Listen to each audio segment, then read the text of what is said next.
About a year ago, I packed my entire life into one suitcase and moved all the way across from New Zealand to the UK at age 18. But boy, have I learned a lot. It has been one hell of a journey, one that I would never regret in my entire life. However, if you are planning to make the move yourself and doing a little bit of research on what to expect and all that, then this video is for you, because I will be discussing how I moved at age 18 and how you can do it at any kind of age. I will be talking about the visa requirements, the budget you'll need before and after moving to London or to the UK, and what to expect when you first arrive. If you're new here, my name is Sarah. Like I said, I moved to London at age 18 a year ago, and these are my tips. Do grab yourself a little beverage. I've got myself a tea because there will be a lot of talking points. But without further ado, let's get into the video.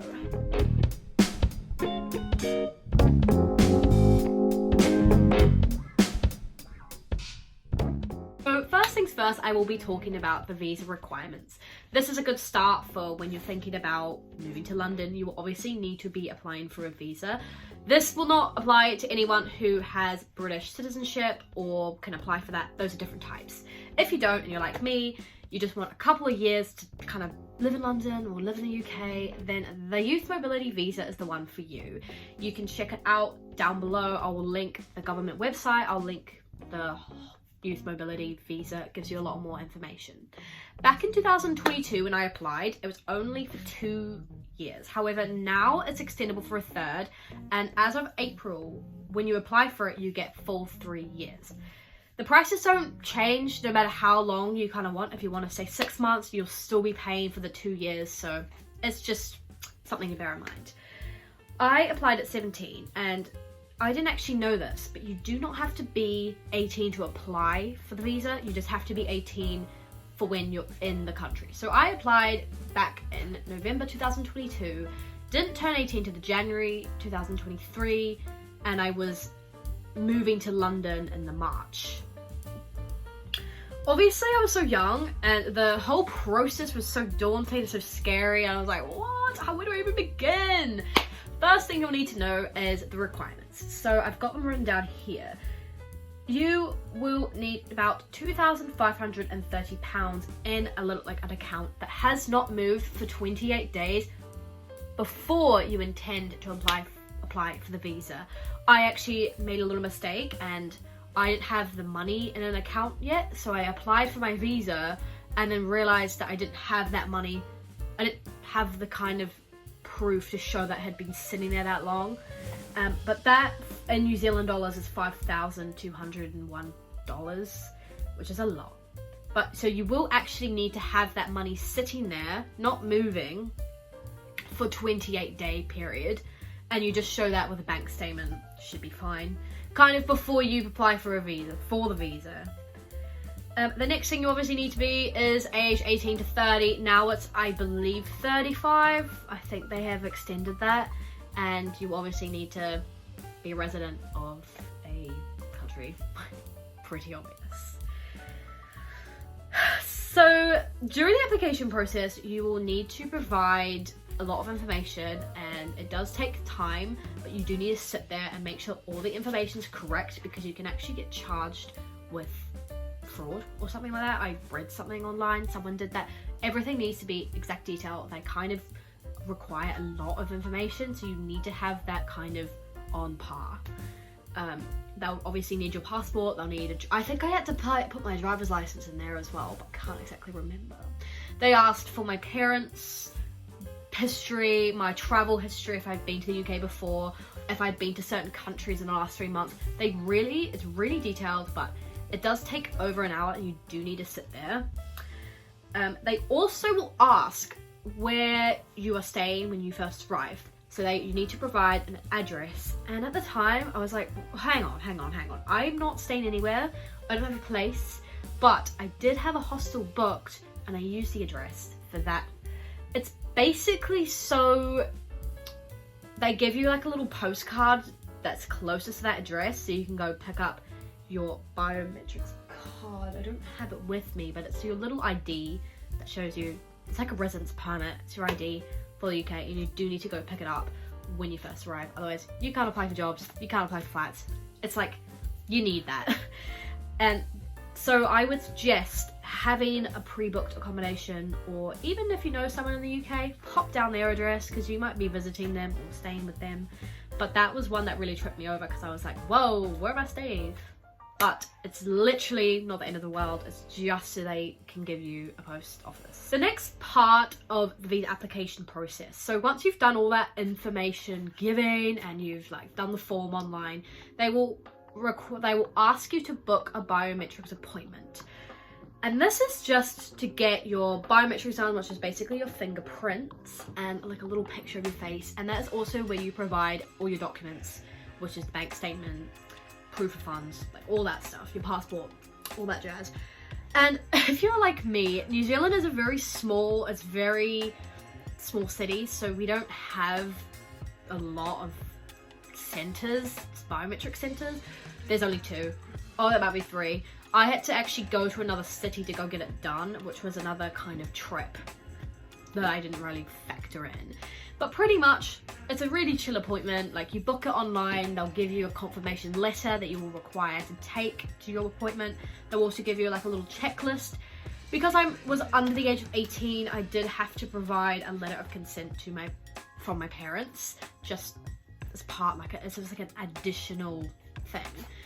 So I go to this appointment, it's very empty, it takes 5 minutes, take a nice passport picture of my face, they take all my biometrics, and then they handed me a postage, what do they call it, like a postage bag and an address, and she was like, go put your passport in one, put all your documents in the other, and your application number, and send it to this address. And 5 days later, I heard back with a decision of my visa, which was obviously accepted. It wouldn't be here. Honestly, it is pretty straightforward. At the time, you do have to take careful time, but that is the visa process, and that's the first thing you'll need before moving to London, obviously.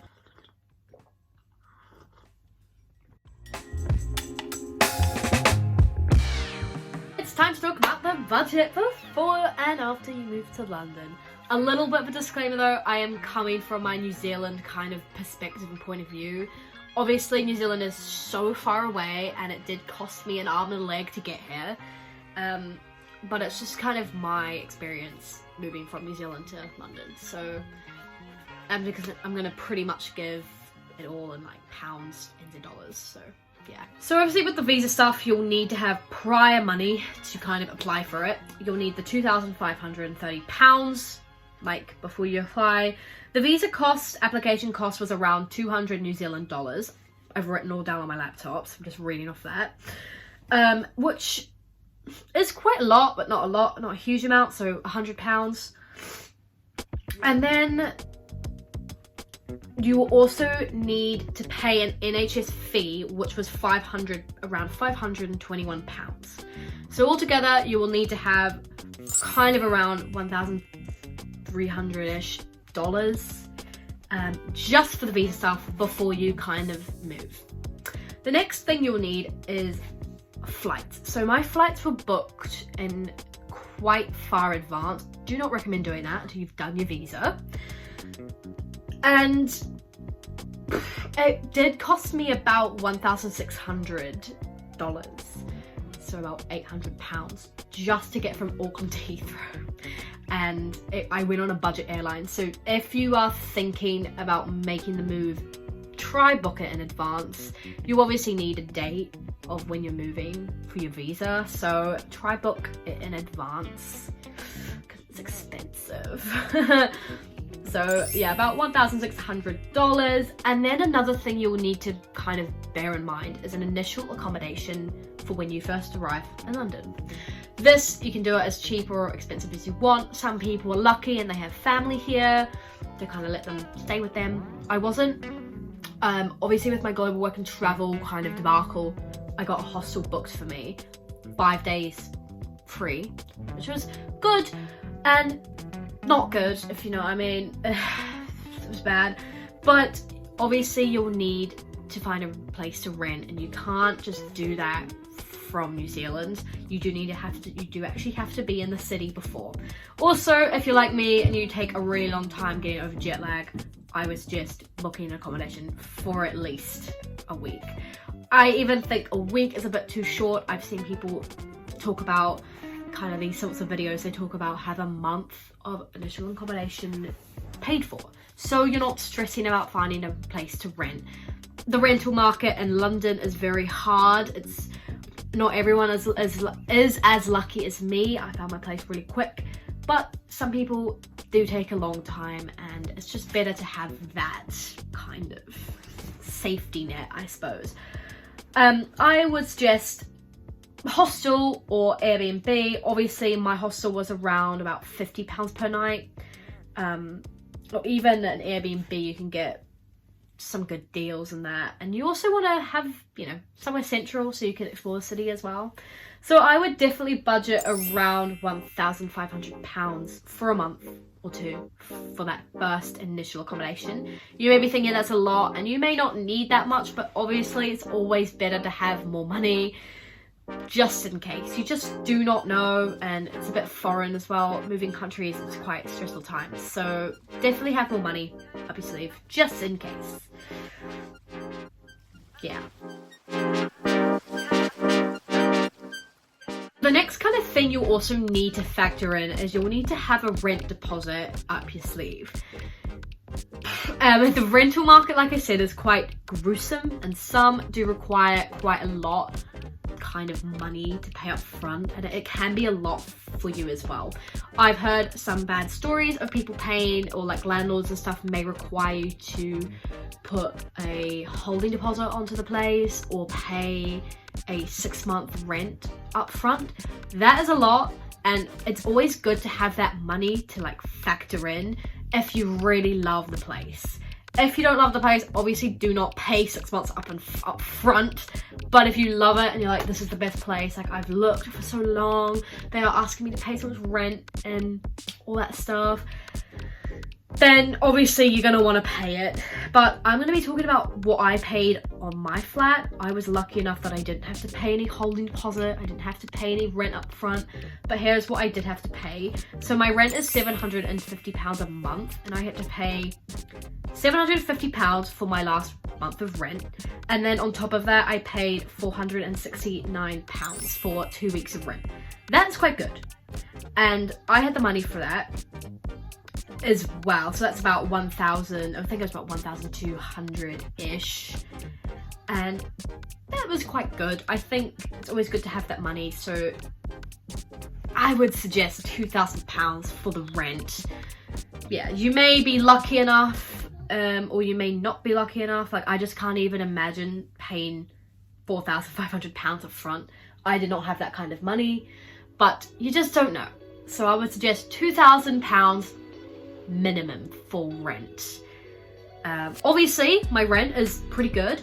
Some people rent may be higher. I looked at places that were a lot higher than that, and some places that are lower than that, so you just don't know. So £2,000 should be good. It's always good to have more for wiggle room, you know. Now the kind of costs, those moving in costs. You can do this as cheaply as you want, more expensive as you want.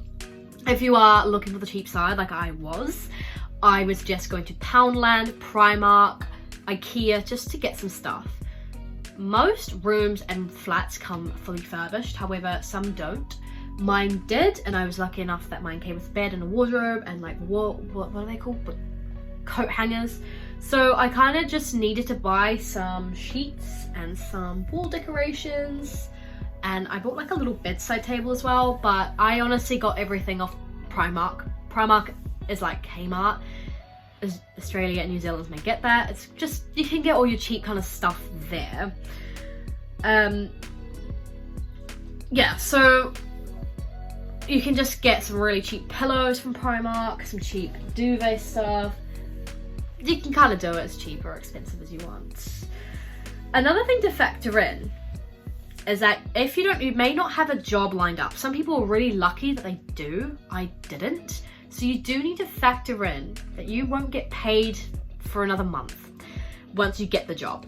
Everyone pays monthly here. I don't really know anyone who gets paid other than monthly. Even minimum wage jobs, you get paid monthly. So do have that in mind, that once you start your job, you won't get paid for another month, or you won't get a full paycheck for at least maybe 6 weeks.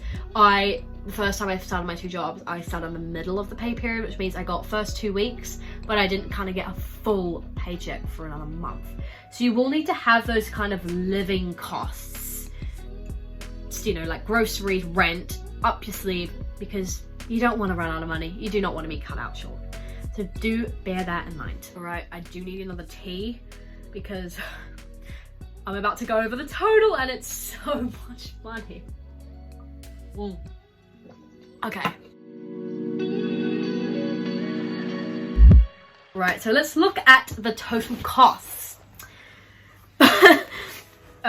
Okay, so just bear in mind, I came over to London with £8,000, which is like $16,000.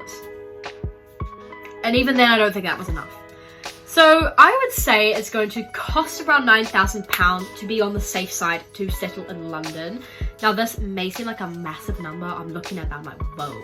But do not worry, it's all worth it in the end. Obviously, it means you'll be less stressed. Like I said, you will probably not end up spending £9,000, but you just don't know. And this is coming from me. London is a very expensive city, and it costs a lot to move here. It's a lot, and I mean, you may not, like I said, you may not spend all of that, but I'm just kind of giving you a rough idea on how much it could cost rather than what it will probably cost you. It's always better to have more. You don't know, man. I wish I had more, to be honest, because also another thing is I don't get paid a lot, so if I had more money kind of saved, it means I could like have more money to do a lot more. I don't know. You always wish you have more money. I feel like that's a common thing, so. With finding a room to rent, like I said just before, the rent here is bad, it's expensive, and the market is not in the best place right now, but do not fret. It is quite hard, but you'll get through it. But here are my top tips on finding a room to rent. So first you're gonna want to download the app Spare Room UK and upgrade to premium so you kind of get first look into places. This is going to help you narrow down where you want to live, how much you want to pay, or all that sort of stuff, and probably narrow down your choices a little bit more, and kind of landlords or whatever agents are they called get in touch quicker with you. That is the first thing you're going to want to do. It's about £20 for 4 weeks, which is not too bad. Also, when looking for rooms, here are some things that I wish I considered a bit more, but as you live and learn. You need to be close to a tube station. I wouldn't suggest having your closest tube station at it needs to be under a 10-minute walk, because you're going to be using the tube all the blimmin' time. You also need to be well connected. You need to have a supermarket close by. I've got one literally down the road. It's so good. And if you are really into walking or running and stuff, and being close to parks or kind of riverside is important for you, think about that. Think about the people you want to live with. What kind of ages are they? I wish I thought a bit more into that as well, but that's fine. Also, you want to consider if the area is safe, and is there a lot of crime in the area? Would you be safe walking around at night? I would suggest when you are viewing a room or a place to rent, have a little bit of a walk around the area, get to know it a little bit, see what the houses are like. I don't have any council houses around my area. There's no halfway houses, if that's what they're called. My area is very safe as well, so it's quite nice to walk around at night, and I feel safe. Another one you want to consider is if you're into cafes and bars and you like drinking and stuff. That's just another thing to bear in mind. You don't want to be traipsing around the city. Maybe you do, but if you just want a quick coffee here and there, think about that as well. Next, with finding a job. I'm 18, well, I'm not 18 anymore, but I was 18, and I obviously don't have a lot of experience. However, I did have peak experience in hospitality and retail.